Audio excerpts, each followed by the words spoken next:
Alright, welcome back to the quarterfinals of the AoE2 Admirals League. We've got the third game of the best of 5 between Vinchester and Barles. So our players sticking with their preferred colours of purple and blue. We got a purple Hindustani's pick here for Vinchester. So cheaper villages, which doesn't really speed up your eco a lot, but it just means you can actually afford that age 2 a little bit quicker. Or look at committing to a little bit more in the way of food expensive units in feudal. So you've also got better camel riders. Gunpowder units are a little bit tankier as well.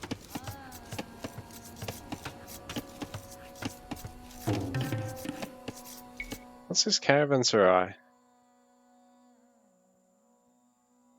Do I have access to that Imperial Camel tech, which is also really quite nice. A lot of camel civs. You get to Imperial Age and all of a sudden your bonus against the Nightline really sort of fallen off against the civs with access to paladins and any form of bonus towards knights. Oh, okay. So the caravanserai just gives you trade cart healing. So, I mean, that's especially useful in team games. But on a map like this one where there's no neutral markets for our players to trade to, which is sort of something that's only become commonplace now that AoE4 is out, and it's basically how caravans work on there. I think I really only know of one map, and I can't even remember the name of it, where you do get like corner caravans. I mean corner markets for players to trade into. But yeah, it's really a team tech, that one. Not really all that beneficial in 1 versus 1, but they've got some great technologies otherwise. Hand cannoneer range, faster gold income, access to golems and the Imperial Camel Riders. And again, you've got tankier gunpowder units, stronger Camel Riders in general, and a cheaper village production there. Because assuming you're only getting the feudal bonus for 140 villages, like let's just average it out and say 10% just for simplicity's sake, you're still saving, what's that? 5 food by 140, which is an awful lot. Just what, 500 food? 200. So yeah, 700 food is ultimately what that'll save you in the long run, as like an absolute minimum if you go to the late game. These pretty berries. And this really is the DE. You can even see, well, you can actually see them sort of as a bit of an independent object, rather than just being a painted dot on the bush, which is what they look like in the first versions of the game. Even HG, I think, had improved graphics by quite a long way over the first iterations of the game. But man, like, look at these forests, man. This shit's almost as sexy as it is in AoE 3D, man. Have you seen how pretty everything in that game is? Fucking, if you don't have AoE 3D, I'm sorry to, I don't mean to ruffle any AoE 2 player or AoE 4 player elitist feathers, but man, if you haven't played AoE 3D, honestly, you've got to play it just to see how good it looks. And I mean, if you're a fan of AoE 2 and you haven't got AoE 2D, you really should get it, because everything just looks so sick on it.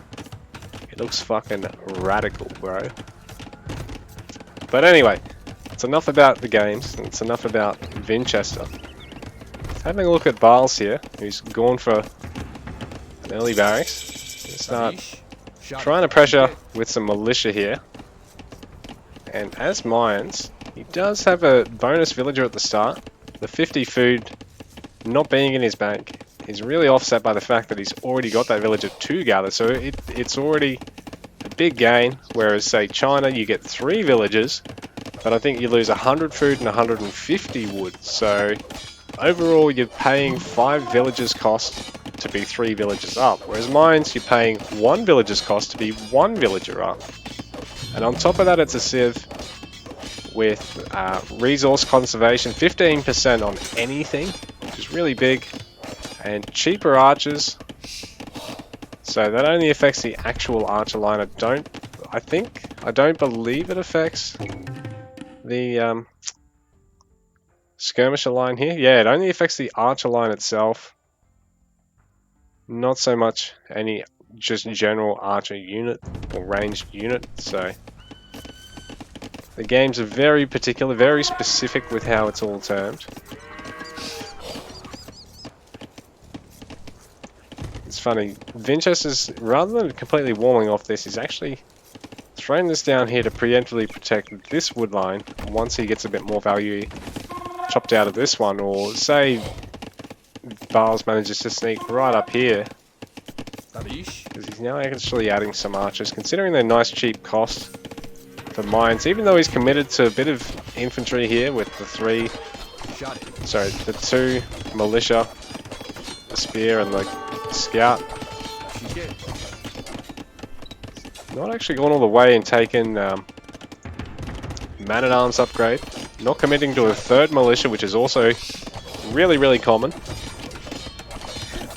He's just going to push with this nice mixed army. Get that archer out a little bit earlier, so he can potentially, yeah, really harass that. Maybe even take down one of these villages. But Barles also dropping a villager in the meantime to Vinchester's scout there, so sort of undoing his nice little eco bonus that he'll start out with as the mines, but he's already managed to build up a slight military lead. Nice mixed army. And I mean, people poo-poo skirmishes, but this early on into the game and well microed, or mis-microed from your opponent, you can potentially really get them to pay off here. So a pair of archers hiding away there in the corner, already taken out. These guys are actually going to focus down the militia, because he's actually struggling to stay at the front there.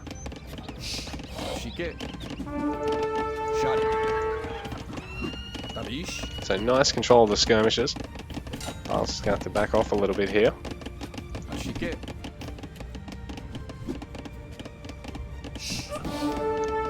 Unless you're getting taken out there. Vinchester looking very solid, even though he's just got skirmishers basically. Barles switching to Eagle Scout production because I believe they're better than unupgraded militia are, but worse than men-at-arms in terms of having to tank it. I think the Eagle Scout is faster though as well, which tends to mean it goes from being quite easy to quite difficult to actually kite the skirmishers well enough to get, you know, optimal damage out, or enough damage out I should say, for it to be an optimal trade.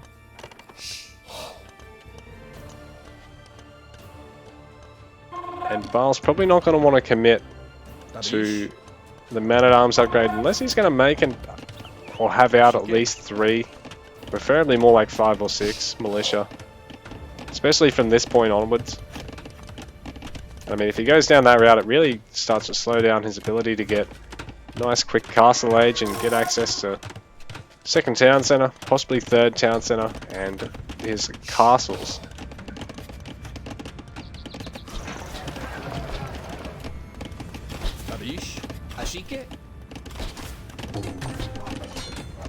I was trying to just harass his opponent. He's struggling a little bit to actually get any serious damage to any villages here.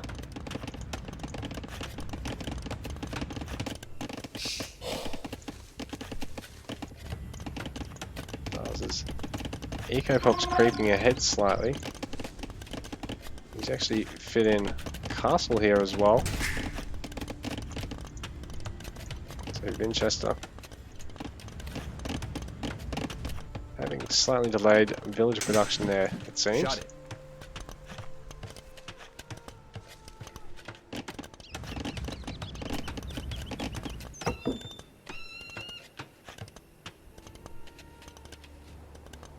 Fletching upgrade here on the way for Barles.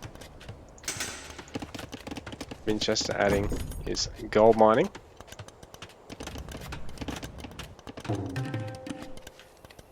आपकी सेवा में।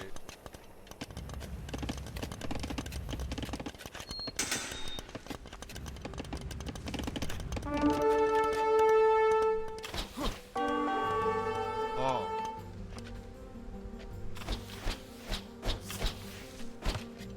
These skirmishers don't actually have any upgrades on them Adesh. at this point in time. But it won't be long until he does have access. Adesh. There we go. हाँ। So fletching giving him that extra range and damage. So whoever's got the fletching tech earlier definitely has the advantage in any engagements, but once they've both got it, really just makes the range units on both sides a little bit more potent against everything not ranged.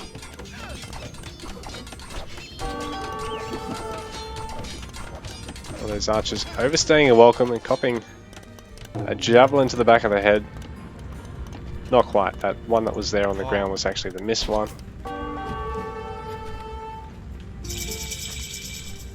Because when it hits you don't see a remaining projectile. When it misses you do, like there for an example. So crossbow kicking in, this has the same benefit to taking one of your armory upgrades because you get 1 damage and 1 armor. Sorry, 1 damage and 1 range. I believe the units actually do get slightly more health too.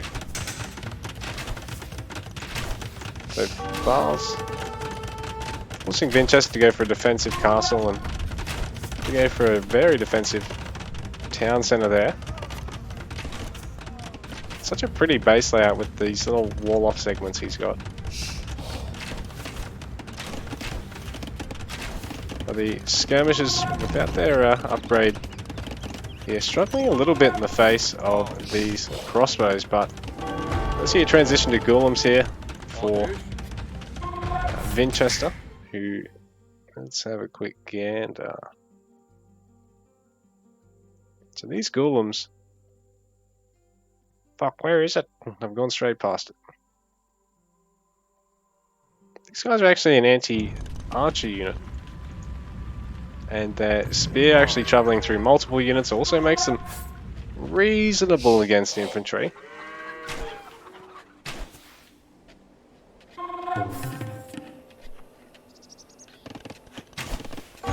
They're weak against cavalry, particularly because that spear attack isn't going to penetrate through too many units at once.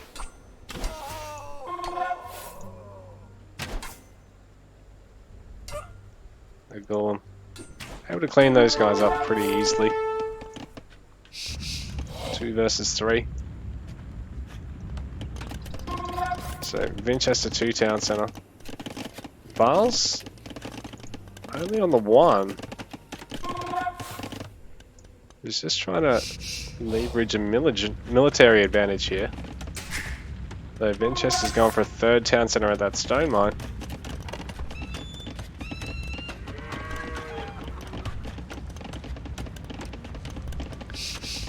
And Barles could have been right in time, but in saying that, the golems are going to be a very handy unit for warding off Barles here, because he's going to be so busy trying to chase them down.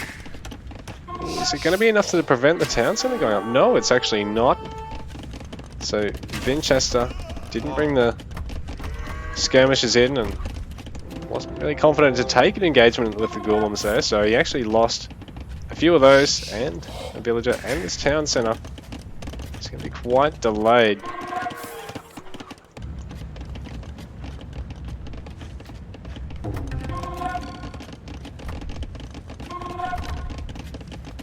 So for the moment, Barles is happy to sit on one town centre and just keep massing crossbows out of 2 ranges here.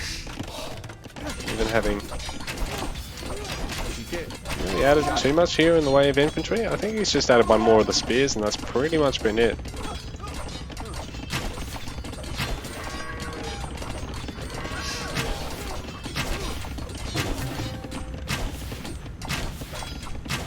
Now Vinchester trying to flank Barles here and get on top of that range ball, but with just enough of a melee front line here, and these golems having to commit to taking out that. It's also slowing down their attacks on the crossbows, who Barles is trying to space out as best he can so he's not taking damage in a line here. So Golem will hit units in a line behind their target like a melee version of a Scorpion's attack. Ultimately the range ball is going to be thinned out, and it looks like they're fast enough to clean up any stragglers too.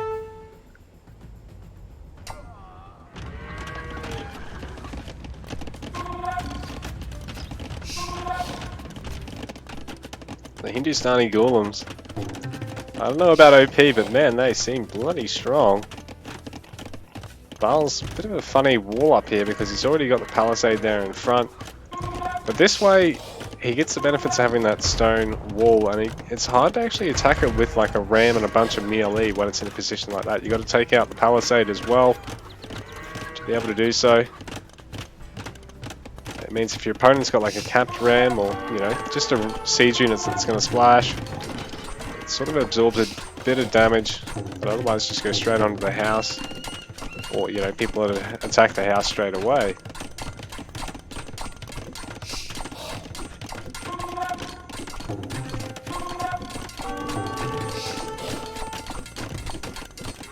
The Golem's going to chip away that half-built house. Won't be long before they actually finish this up, but a couple of stone walls going up behind it, really going to delay the infantry, stop them from actually finding somewhere to get in here.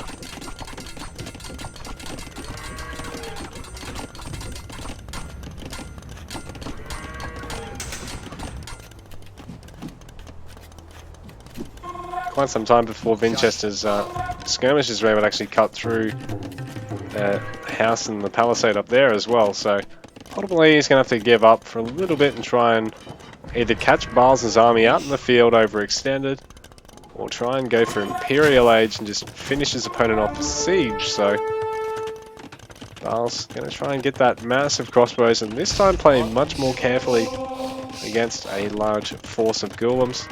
And try and really only engage him once he's got a favourable unit count.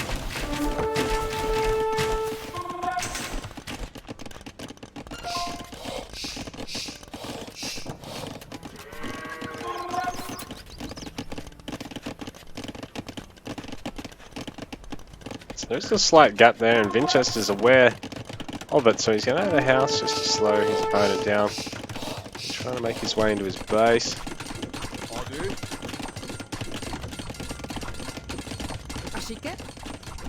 Barles keeping him nice and protected. Vinchester still testing the waters. He wants to try and force his opponent to have to commit to extra structures to keep this wall off going.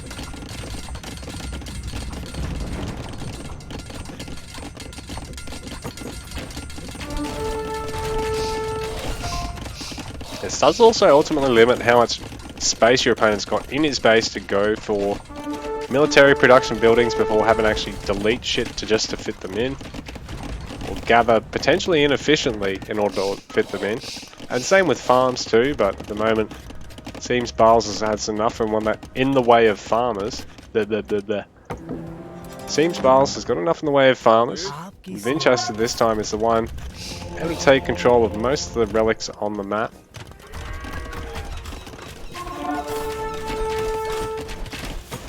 With Barles making no plan to go for second town centre, or you really put any effort into relic acquisition here. I don't think I've actually seen him do so yet. No relics garrison, I don't see any monks out.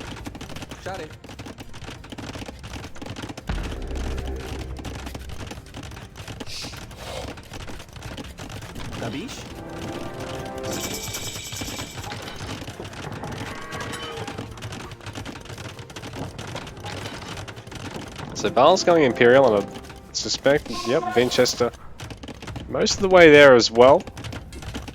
So Barles wanting to try and find his way out of this, while Vinchester wanting to try and finish his opponent off with the siege, you know. Barles wanting to try and take out this castle so he can get back some of his gold. Vinchester wanting to finish off his castle so he can, Well, for the moment he's shitting out golems, but I was going to say so he can start shooting out some trebuchets and really pushing his opponent back off resources directly around his base.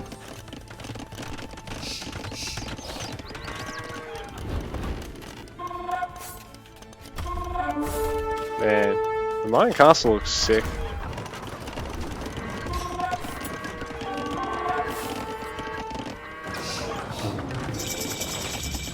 Mayan structures all look like they've got eyes. Like the town center's got a pair of eyes, the castle's got a pair of eyes and a pair of ears. Nah, just kidding. Showing you seeing shit. But Barles, on a serious note, is pushing out, trying to deny some easy gathering here for Vinchester. He hasn't bothered to go for towers or castles here, so this is actually going to catch him a little bit high and dry, force him to have to bring back his Golem Ball. Try and actually get a nice surround here on these archers if he can. Force Barles to have to stack everything up in a tight space, which is normally the go-to, but you do that against golems and all of a sudden you've got 5 or 6 archers taking damage from a single golem. It's not something you want, and Barles realizing he's overextended here, and we see exactly that. So the golems, even though they've got 12 damage, when you've got 2 of them hitting one on the front and 2 of them hitting one at the other side of the fight, you know, and there's space for like 1 archer in between, all 3 of them are taking damage from 4 golems at once, and they basically just get deleted. So this fight quickly going Vinchester's way, in spite of Barles taking much more neutral fights prior to that.